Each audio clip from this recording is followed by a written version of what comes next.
Olá, turma! Tudo bem com vocês?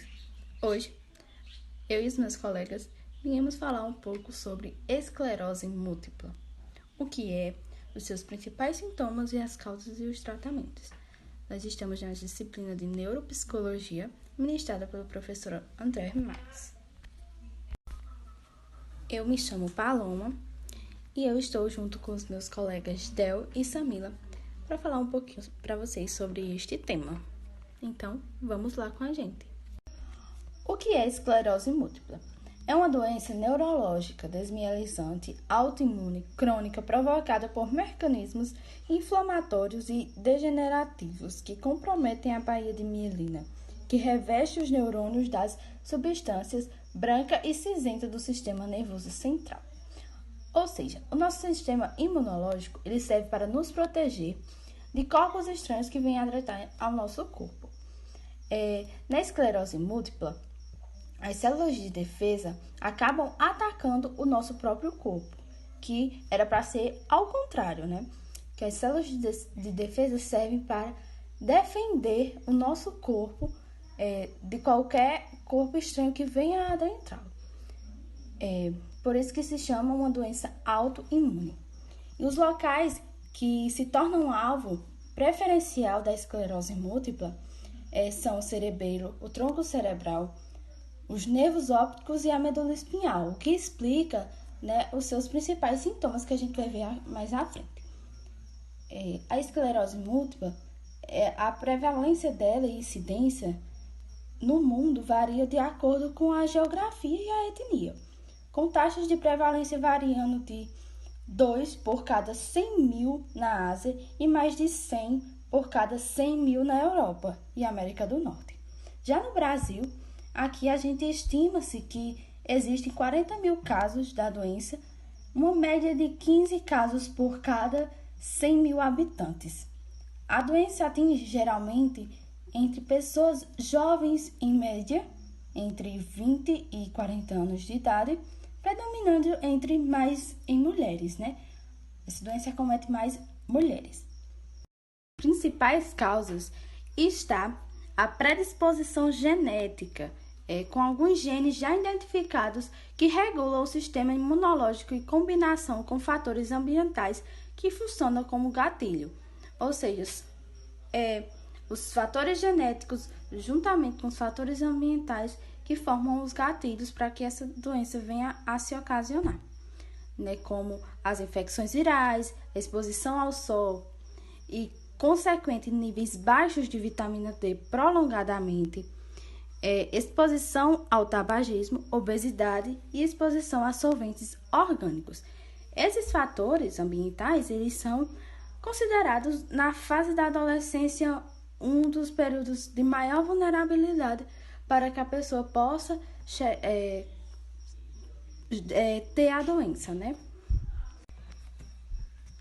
Entre os seus principais sintomas estão a fadiga, que ocasiona fraqueza ou cansaço, parestesia, que significa dormência ou formigamento, neuralgia do trigêmeo, que é dor ou queimação na face, a neurite óptica, visão borrada, manchada, escura no centro da visão de um olho, estômago, embaçamento ou perda de visão total, diplopia, visão dupla, perda da força muscular, dificuldade para andar, espasmo e rigidez muscular, falta de coordenação dos movimentos ou para andar, tonturas e desequilíbrios, dificuldade de controle da bexiga, retenção ou perca da urina, problemas de memória, atenção, do processamento de informações, alterações de humor, depressão e ansiedade.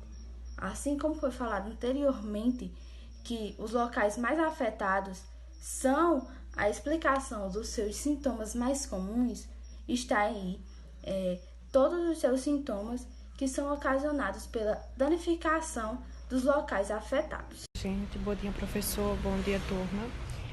Como vocês viram, a gente ficou para falar hoje sobre a doença esclerose múltipla e eu fiquei responsável para conversar com vocês sobre o diagnóstico dessa doença. Como vocês viram, né, que Paloma explicou, a esclerose múltipla, é uma doença neurológica inflamatória, autoimune e crônica. Ela afeta todo o sistema nervoso central e provoca a dessensibilização dos neurônios. Observa-se também, depois disso tudo, que ocorre o desenvolvimento de um processo inflamatório.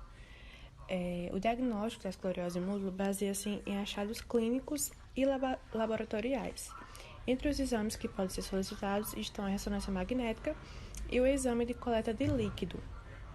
O médico responsável, como vocês já sabem, para realizar todo esse diagnóstico tem que ser um médico neurologista. E em caso de suspeita dessa doença, a primeira coisa a ser feita é confirmar o diagnóstico. Como se deve fazer isso? Primeiramente, deve procurar um médico neurologista, que ele vai ser o principal profissional adequado para isso, para investigar e tratar os pacientes com essa doença. Segundo, existe uma série de doenças inflamatórias e infeccionais que podem ter esses sintomas semelhantes, dessa mesma doença. Então, o mais importante é integrar conhecimento médico e o histórico da vida do paciente. Além de realizar exames, que são exames de sangue, o teste de função neurológica, a punção lombar para análise do líquido cerebral espinhal. Então, nisso, a gente tem alguns enganos. Quando é feito o diagnóstico, a gente tem alguns enganos que englobam isso. Eu vou falar um pouquinho deles para vocês.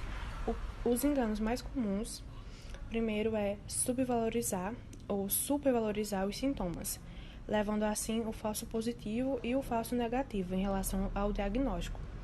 E, como eu já falei, em caso de dúvida, aconselha-se repetir os exames, gente? Para ter a certeza. Os critérios básicos para diagnosticar a esclerose múltipla tem que ser a evidência de múltiplas lesões do sistema nervoso central, tem que ter a evidência de pelo menos 2 episódios de distúrbio neurológico em um indivíduo entre 10 e 59 anos de idade. Os exames solicitados pelo médico neurologista para auxiliar o diagnóstico é a ressonância magnética do crânio e da coluna em níveis cervical, torácico e lombar, em alguns casos, não são todos. Outro exame também, como já falei para vocês, é o ligor, onde o fluido que banha o CNC é retirado para o exame. E também, como falei para vocês já, do exame de sangue, para eliminar outras possíveis doenças. E também o potencial evocado, que mede a condução nervosa do seu trajeto visual, auditivo, motor e sensorial.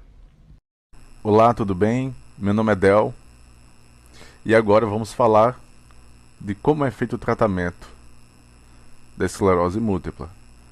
O tratamento da esclerose múltipla, ele deve ser feito com medicamentos indicados pelo médico, com o objetivo de evitar a progressão da doença, diminuir o tempo e intensidade das crises e controlar os sintomas. Mas infelizmente, ainda não existe cura para a esclerose múltipla, mas ela pode ser controlada, permitindo que os pacientes vivam com mais qualidade por muitos mais anos. Pois, por se tratar de uma doença inflamatória que destrói a bainha mielina, com manifestações que vão e voltam, o tratamento tem 2 objetivos principais: é reduzir o número de surtos e o cúmulo da incapacidade. Atualmente, existem diversos medicamentos que auxiliam no tratamento de pacientes com esclerose múltipla, conhecidos como terapias modificadoras da doença, a TDM, que, por exemplo, podemos citar algum desses fármacos: o interferon beta, o fingolimod, o teriflunomida, entre outros. O tratamento escolhido vai depender principalmente da característica da doença. Por isso é extremamente importante conversar sempre com o neurologista para assim avaliar melhor a opção. Além disso, a fisioterapia é um tratamento importante na esclerose múltipla.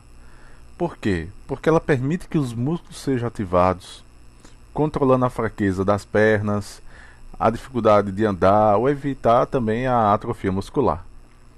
A fisioterapia para esclerose múltipla consiste na realização de exercícios de alongamento e fortalecimento muscular, mas também pode ser associada ao tratamento farmacológico, que deve também acontecer um complementar que abrange outras necessidades, como por exemplo a fonoterapia, terapia ocupacional e apoio psicológico.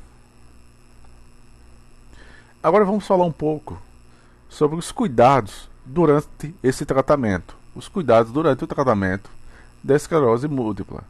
Algumas medidas devem ser muito importantes durante o tratamento da esclerose múltipla, pois elas ajudam a controlar os sintomas e assim evitar a evolução da doença. Isso inclui dormir pelo menos de 8 a 9 horas por noite, fazer exercícios, exercícios recomendados pelo médico ou um avaliador físico, um fisioterapeuta, evitar a exposição ao calor, exposição ao sol, locais quentes, abafados, preferir sempre temperaturas amenas. E também aliviar o estresse, como atividades como yoga, tai chi, massagem, meditação, até mesmo uma respiração profunda, São terapias integrativas. E também é importante fazer acompanhamento com o nutricionista, no qual deve orientar mudanças na alimentação, que vai ajudar, e fazer uma dieta equilibrada e rica em vitamina D. Bem, essa foi nossa apresentação. Espero que todos fiquem bem. Essas são algumas das nossas referências. Muito obrigado e até logo!